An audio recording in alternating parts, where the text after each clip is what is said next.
In 2013, the U.S. Department of Veterans Affairs came out with a study that showed 22 veterans a day were taking their own life.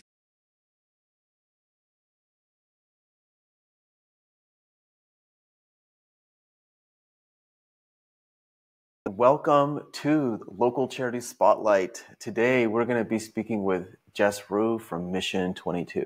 Now, I did not know much about them. It's amazing you have these gems that are right in your backyard. But the Central Oregon is a kind of a landing pad for veterans, right? We have lots of veterans from all the armed forces. Organizations like Mission 22 have a really important role in caring for these soldiers once they come home, especially those that are dealing with PTSD. So it'll be a really interesting conversation with Jess to kind of find out more about what the program is, how it does what it does, and I'm excited to share that with you. Swear, no, it's all good. Well, welcome to a Local Charity Spotlight. I'm really excited to learn about Mission 22. I've seen the bumper sticker for many months now, Awesome. and never get to find out about it. Tell the audience a little bit about who Jess Roux is. My name is Jess Roux. I'm the Donor Development Manager for Mission 22, and we are a national veteran nonprofit. We have free holistic programs that have been patent pending for several years for veterans, combat veterans, and their spouses, all struggling with PTS, traumatic brain injury, and military sexual trauma.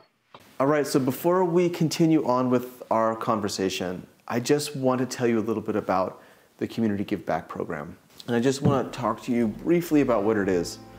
So at the end of every transaction, I give back between 5 and 50% of my net income to the community. 20% of that is client directed, which is awesome. Look at these two recent closings. We ended up writing a check to the NROTC and to the Bright Side Animal Center in Redmond. Those were client-directed contributions to these community charities. The remaining 80% of charitable funds are directed by you, my clients, the community, local artists, educators, charity volunteers. All of the stakeholders in our community have the opportunity to vote on where funds should go. So this is what's meant by the Community Giveback program. It's what's represented when you see this brand, the Giveback Realtor, a project that I care deeply about and hope that you will be part of. And with that, let's get back to the interview. So we are combating veteran suicide. Got it. That's the main one, huh? Yeah, so, that's it. So for those that don't know where the number 22 comes from, in 2013, the U.S. Department of Veterans Affairs came out with a study that showed 22 veterans a day were taking their own life. So every single day, 22 veterans are taking their life.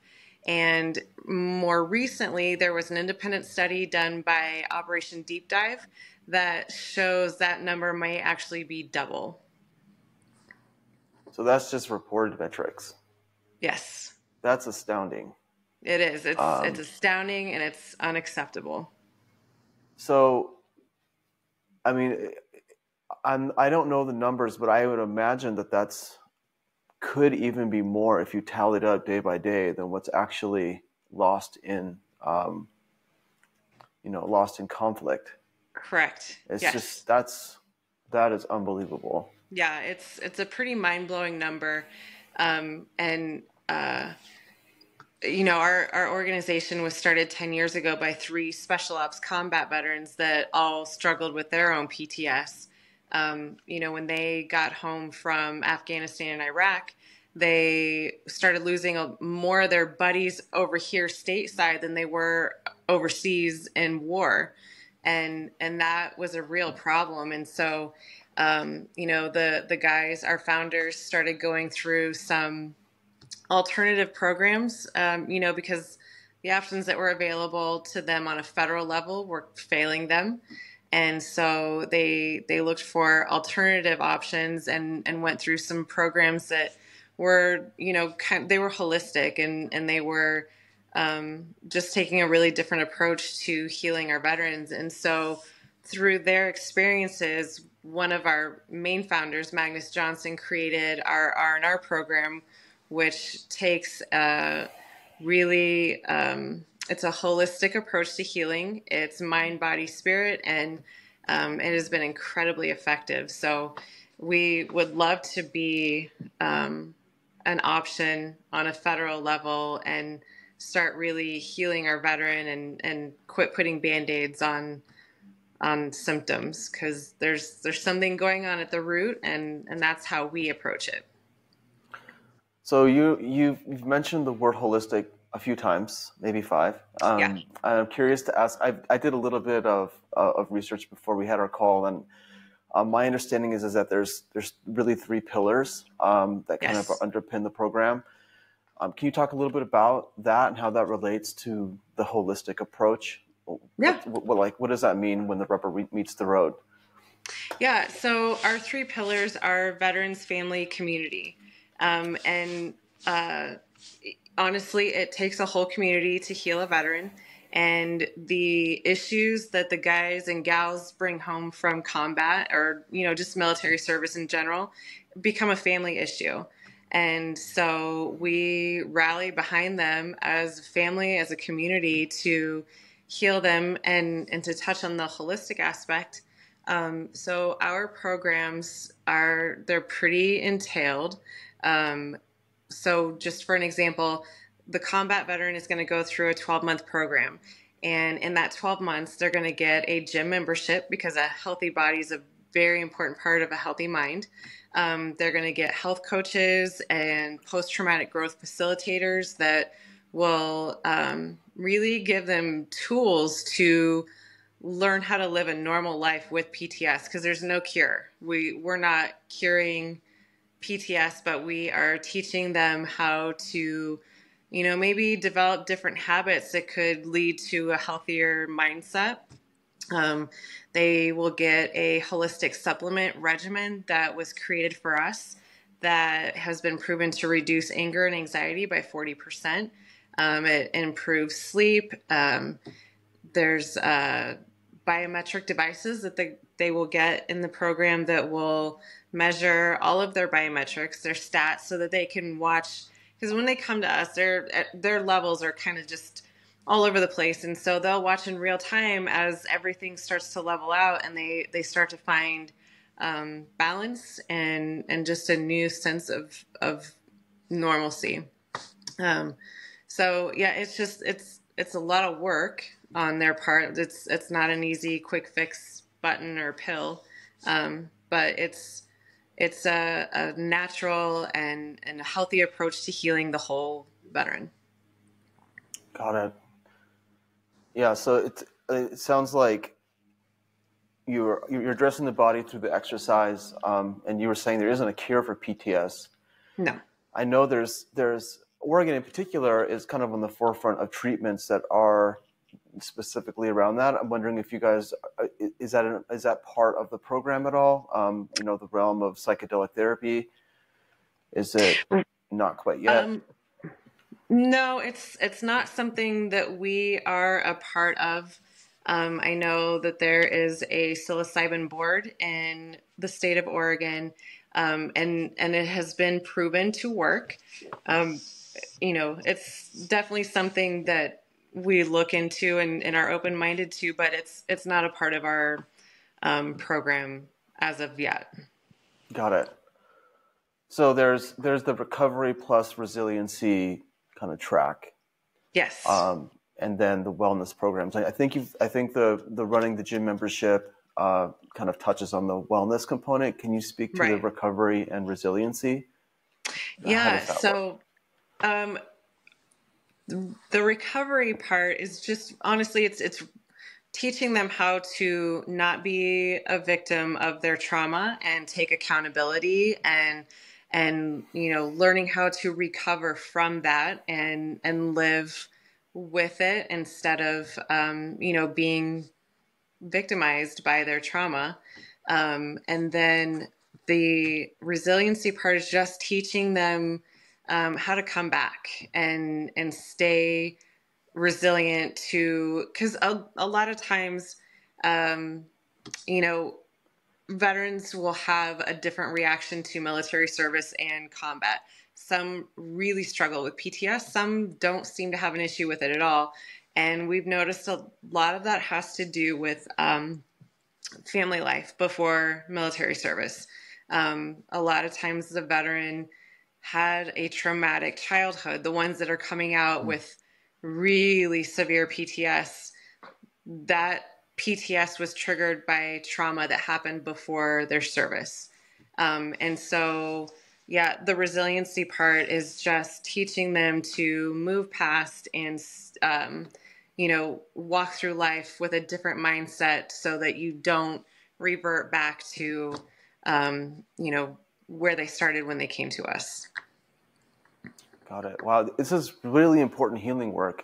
It sounds like, especially if you're dealing with things that are kind of like pre-service sort of ingredients that were put in, and then you've got like, you know, the intensity of service in areas is sort of activating these underlying traumas and 100%. You know, wow. Yeah. That's a lot. So, you know, a lot of people that go through, you know, childhood and family trauma, you know, they learn how to compartmentalize and put that away. And then, you know, the trauma of, you know, even military service without combat, sometimes that will trigger things they didn't realize were still an issue. And so, you know, we're noticing that that's a big part of why there are so many different responses to military service and combat. Yeah. Can you share any stories I know in our local community that are notable? Like how has this changed one of my neighbors' lives, right? Like, can you talk a little bit about that? Yeah. So there are, I mean, we do have a few local veterans that are going through our program. But, you know, really we serve on a national level. So our program is available in all 50 states. And, gosh, I mean, you know, we don't claim to be a savior by any means, but we've watched lives completely change, you know, and whole families healing together. So that's a part of our program is we offer it to the spouse as well. Like I said, when the veteran comes home from service or from combat, the PTS that they're going through becomes a family issue. It's not just a veteran issue. And so we've watched marriages just about to end, and the couple will decide, let's give this a last shot and go through our program. And they come out, you know, completely different people and you know, having a completely different relationship than even before military service. So it's just been, you know, I don't personally run the programs, but it's been incredibly impactful to watch these people go through these programs and do really hard work. And, you know, I've watched them lose weight. They have, you know, a completely different mindset than when they first started. It's just, it's been powerful to watch from the outside. But yeah, it's just, I've seen so many lives changed over the years, and so we know it's working. We actually have scientific data showing that the program works that, you know, we hope to take to a federal level and get our programs to be an option to veterans, because our programs are completely free. So just to put it into perspective, the 12-month program for the combat veteran costs us $10,000 per veteran, and that program is available to them completely free. Wow. So it's a set of tools for them to not kind of hide from the challenges, but it sounds like with family, right, to be able to to show up with the challenges and work through them and kind of Yes. be able to talk about it and just know that this is something that is an equation, right, in life, and you just have to kind of work with it. And right. that's incredible, That's right? Because it sounds like really specialized a program in terms of therapy and yes, exercise regimen to deal with the very particular situations that veterans may be dealing with. correct. Yeah. Is that right? Yeah, that's 100% correct. And, so the guys that started Mission 22 and Magnus in particular, when they were going through their programs to deal with PTS, something they learned that they've implemented into our program is how important meditation is. So they will also get a new Calm device that will help them get into a meditative state because they just, don't have the ability to calm their mind enough to get into that state. And so we offer them devices to help them do that because it has been, shown to be such an important part of healing is being able to get in that place and really do some digging. Wow. I don't know if you've ever messed around with VR, but there's a really cool application that kind of brings together the tactile experience as well as sort of a grounding visual. Wow. I'll share that with you offline, but it Awesome. might be something that could be interesting for your program as well. Yeah, that's actually something that they've been exploring. So yeah, that's really interesting. Cool. Yeah. Well, it sounds like 4,000 volunteers nationwide. Is that about right? So that's a lot. It is. How does that work? So that's another one of our programs is the ambassador program, which is about 60% of our ambassadors are veterans.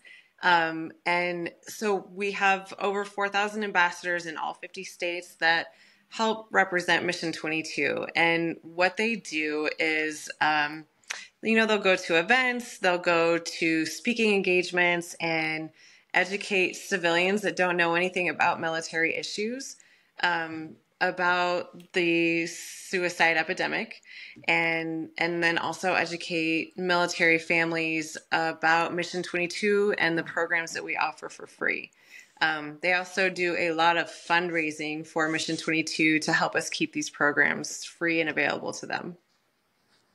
So tell me about that, because that's, $10,000 per soldier, right? And yeah, that's, so that's therapists and gym memberships and all kinds of things. So yeah, all the devices. How are you guys? How are you fundraising? What's the how does somebody like me in the community?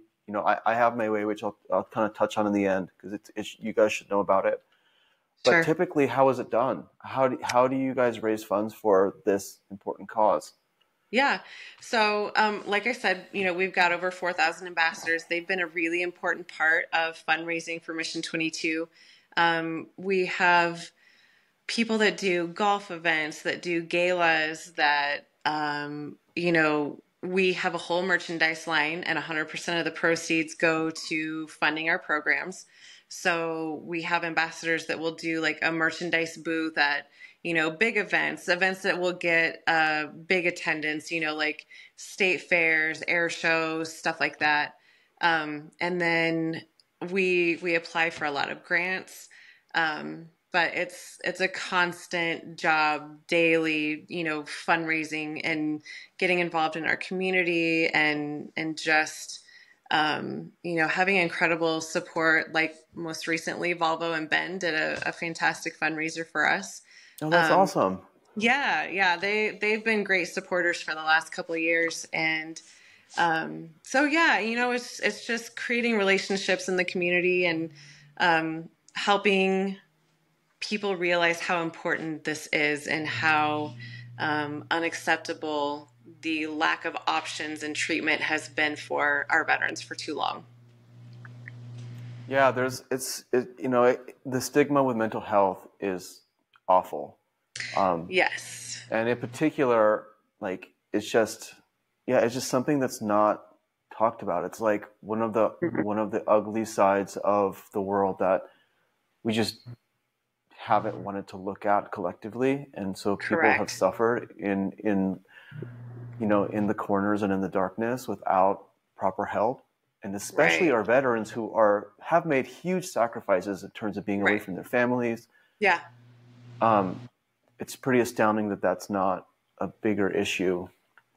Yeah, that's part of the issue in the military community is that when you are struggling mentally, it's kind of stigmatized to ask for help. But I will say the military is coming a long way with that, and now encouraging people to ask for help and creating their own resiliency programs to help, our service members when they need it. But they're just not there yet. It's just, it has been a stigma for a long, long time. Yeah. Well, you guys, this program sounds like it's whittling away at that and providing a stronger foundation to be able to actually make it more of an institution, and like a standard option. Yeah. Which would be great. It would. Yeah. Yeah. It would be incredible. Yeah. So that's our end goal. Our end goal, and we really want to expand our program to first responders and law enforcement. But it will take so much more funding. So right now we concentrate on the military community and, just trying to break the stigma of asking for help. So is the methodology, I know you've said there's some scientific research on the efficacy of the practice and the program. Mm-hmm. I'm kind of a nerd. I don't know that I would personally understand this particular data, but I'm sure somebody would want to take a look at that. Mm-hmm. How does somebody do that if they want to kind of take a peek at the at the science? So we recently just got the report put together. Our program has been running for the last 3 years. So we have 3 years of data and statistics showing and proving that this program works. And the report will be on our website. If it's not already there, I apologize. I'm not completely sure. But the whole report will be available for everyone to read. Okay. And I can put that in the link in the description for all you people that are interested in taking a look at that. Perfect. It kind of leads you to Mission 22 website, which looks pretty nice. And if you're interested, I'm guessing if you're interested in volunteering or donating, information's there. You want to give a quick plug on how? Well, actually, before I do that, I'm curious, like the veterans that are helping their fellow vets, right, through the program. You were saying a good number of the 4,000 volunteers are vets. Yeah. Are they also donating, or are you finding a more widespread kind of contribution channels from those that are a little bit more removed from military service? Who tends to be giving back? It's pretty vast across the board. A lot of them are donating, and in fact, we've had some, corporate CEOs that are prior military service that, will have their companies make their end of year contributions to Mission 22. We're seeing all kinds of people. Like there are veteran motorcycle clubs that do charity rides to raise money for Mission 22. Even Nike has done some fundraising for Mission 22. So it's really just across the board. Everybody feels like this is an important cause, and it's sporadic and just coming from everywhere. That's cool. Well, I'll give a quick touch on how my clients and stuff may be able to interface with Mission 22 if this is a cause that speaks to you. Whenever you buy or sell, I give back to the community. So this could be your 20% that goes to Mission 22. But more importantly, if you're buying, I will host your I will host your housewarming party, and that can be sponsored. That can be dedicated to a charity. So keep Mission 22 in mind if you know or are moved by this cause, and then we will get money to this amazing organization that's taking care of our vets. Awesome. And yeah, just, I have an email for you guys to kind of help relay through. I can always send, PSAs, requests for donations, any information that would be suitable for the public. I can relay that through our channels. So just Let me know. I'll follow up with you with the email for that. But if people do want to reach out directly from the links in the description on this video, because it'll be up on YouTube, where do they go? Where should we send them? Yeah, so go to mission22.com, and there are so many ways that you can help. You can become an ambassador and just help us to educate the public. You can do fundraising, and if you are a veteran, you can check out our programs that are completely free. So yeah, just go to mission22.com and check us out. And there are all kinds of ways to donate. You can donate money directly, or purchase merchandise, which 100% of the proceeds will go to supporting our programs. Great. And if anybody needs to reach out to you, are you available? Is there somebody that is a better person, point of contact? Are you the one? Yeah, you can always go through me. And if I'm not the person that they need to talk to, I can always point them in the right direction. So, feel free to send me an email at jess@mission22.com. Awesome. Great. Well, I think that pretty much does it. Unless there's anything you wanna add. This has been really insightful. Thank you for your time. Awesome. Thank you for explaining. I think my late father definitely had his struggles. He was a Vietnam vet. Wow. He would not talk to any of us about what happened, which I imagine is very common. Very much so. And I can remember moments when we would be watching a movie or something, right, and he'd just be like, "I can't do this. I gotta go." Yeah, that's common. So it's common, but it's sad and horrible, right? That the answer. I've been depressed and for no reason than this, but it's the feeling of not wanting to burden anybody with your challenges, right? Is pushes you into isolation, which is the opposite of what you need. Yeah. And it's just really cool to hear that there is this program that is addressing this problem that is systemic. I mean, it's a systemic issue. 100%. So really, really glad that you're part of this cause, and thank you for speaking with me about it today. Awesome. No, thank you for having me, and thank you for what you do and supporting your community. Cool. Well, I'll talk to you later. I'll see you around. All right. Awesome. Thanks so much. Have a good one. All right. Bye, Jess. Bye.